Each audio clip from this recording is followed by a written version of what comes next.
Hey everybody, Glenn here with another episode of the Deviation Sports Cards. Today I was lucky enough to go to a card show, local card show here in Ohio.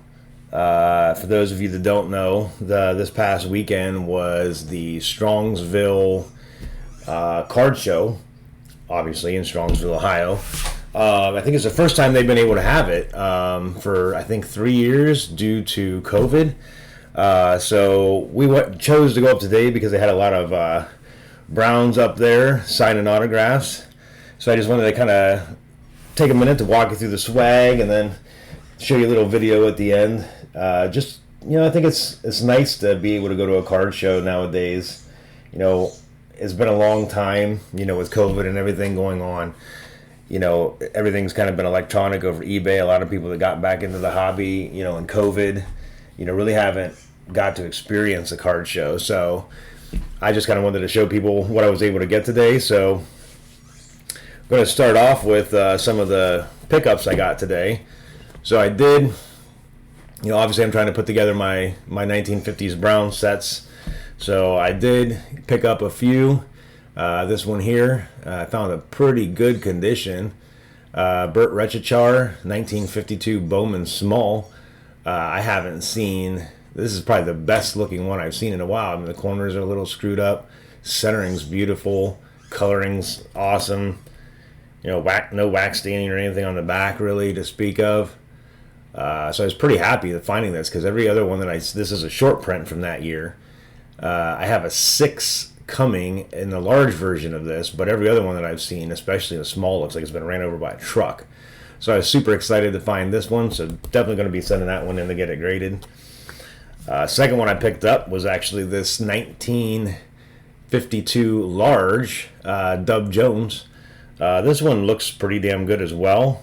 The edges are a little rough on this one. I did have another one of these that had quite a bit of wax staining on the back. This one looks pretty clean. So the edges are, you can see the edges up here. The edges are really the only thing that are kind of rough on this one. Centering looks real good. Corners look pretty good. So I'm pretty excited about this one as well. Anything 1952 seems hard to find, so I was looking for those. And then these next few couple I got were ones that I find really hard to get. This is a 1953 Tom Catlin.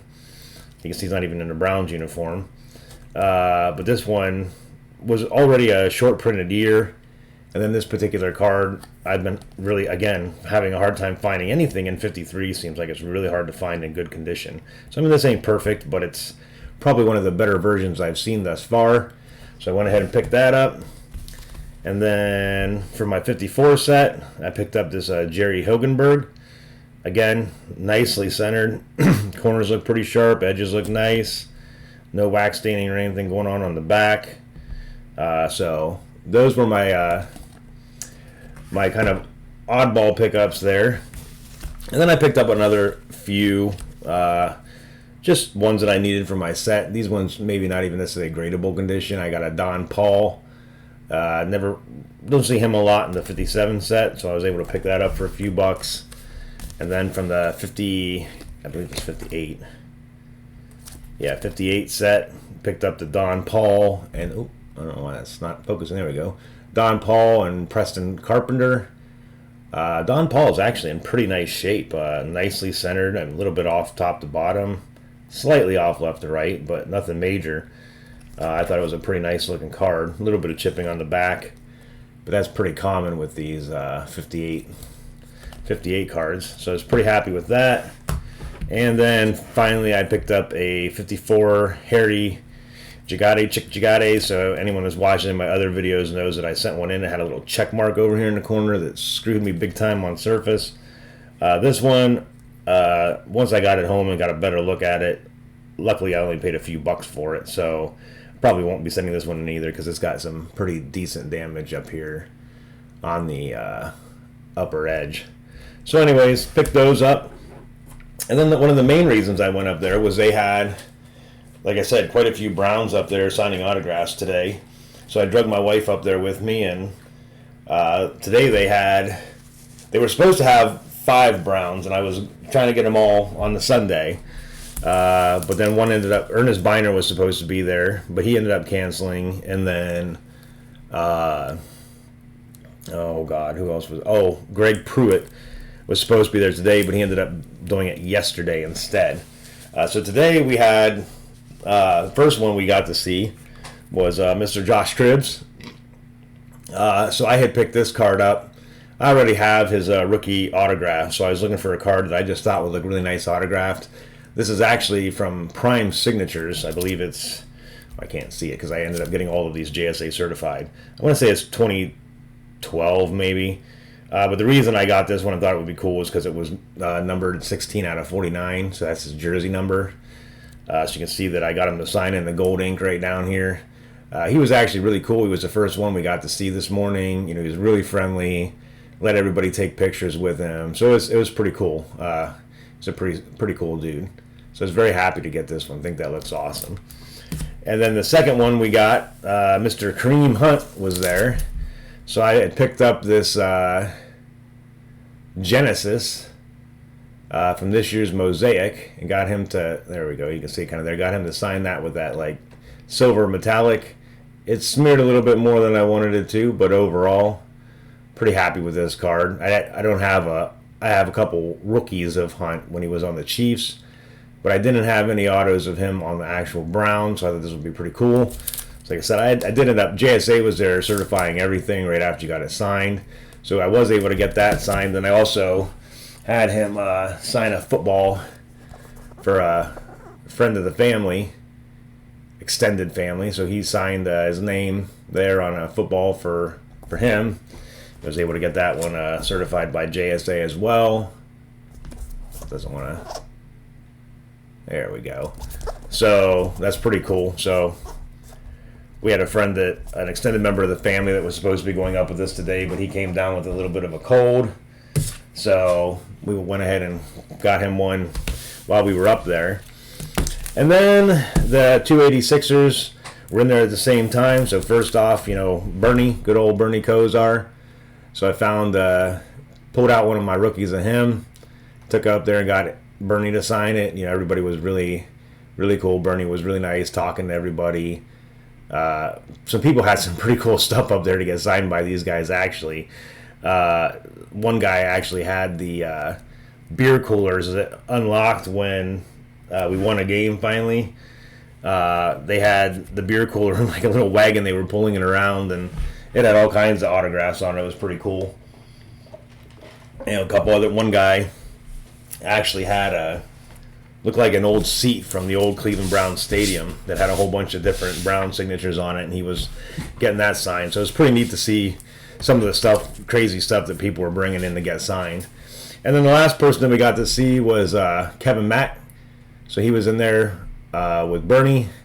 So I took up his, this is actually from his rookie year as well. It's not his actual base rookie. This is his 1,000-yard club rushing card. So I went ahead and got Kevin Mack to sign that as well. Which is pretty neat. The other person that was there that I did not get it to sign anything was LT.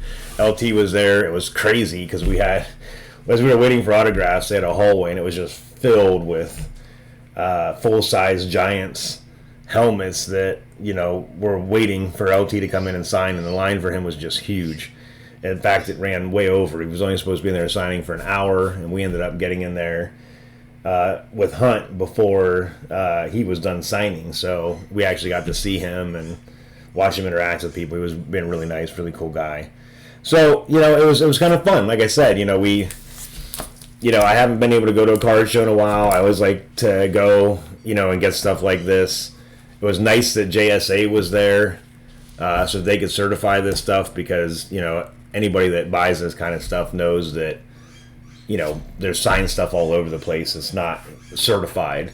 So you have to send it into a Beckett or something like that to get it authenticated. So it's kind of nice they had a JSA booth set up right after where the people were signing stuff.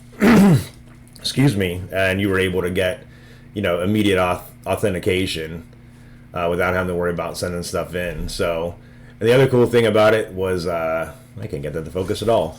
CSG was actually up there, which was pretty neat. I was hoping they would have an example of their new holder and everything, or have somebody to talk to, but they really just had a couple reps there.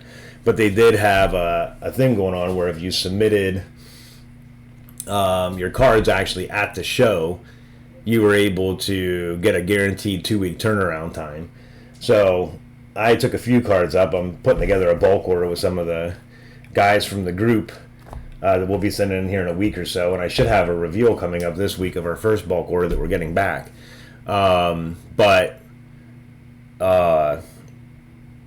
I was able to take up, I actually took up a Trey Lance Genesis True Rookie from this year, and also 59 Jim Brown. That's not going to grade very well, but that's okay. And then I also took up a 62 Ernie Davis. So I was able to take those up and submit them right there on site. Like I said, there was nobody really there to talk to, because you'll see I'll be posting a video here in a couple days about, you know, some of the questions I have regarding, you know, CSG's new grading scale, because I think it's a little weird. But anyways, you know, it was kind of cool. So, you know, like I said, you know, now that the COVID's over, you know, and things are kind of getting back to normal a little bit, you know, it'd be nice, you know, I encourage people to kind of get out and go to some of these local sports car shows, support local dealers that are there. This one was pretty big. I think they only do it once a year. It's usually a 3-day event. You can buy your stuff online ahead of time. It was, I think, online, if you bought your tickets ahead of time, it was like maybe $7 to get in.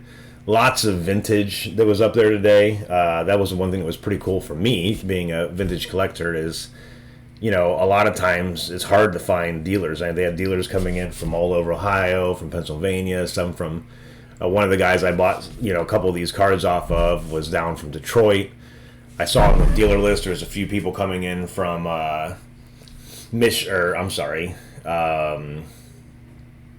California. So it was pretty cool.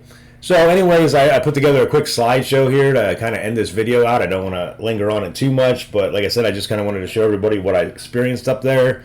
And like I said, encourage people to kind of get back into it. You know, now that you know, COVID's over and things are kind of getting back to normal, you know, it's nice to go up there and walk around and see the cars instead of having to take a best guess at what you're getting on eBay, and interact with other people in the community. It's pretty neat. So, like I said, I'm going to throw up a quick video with just some slideshows, some of the pictures, show you what it was like, and, you know, amply put a background music on it called Simpler Time, which I think is pretty, you know, representative, because it, like I said, it just kind of felt like a little bit of a throwback, you know, actually being up there and interacting with people, getting to meet the athletes, getting their autographs, and things of that nature. So, hope you enjoy the content, and hope you enjoy this little outro video, and I'll talk to you guys next time. Thank you.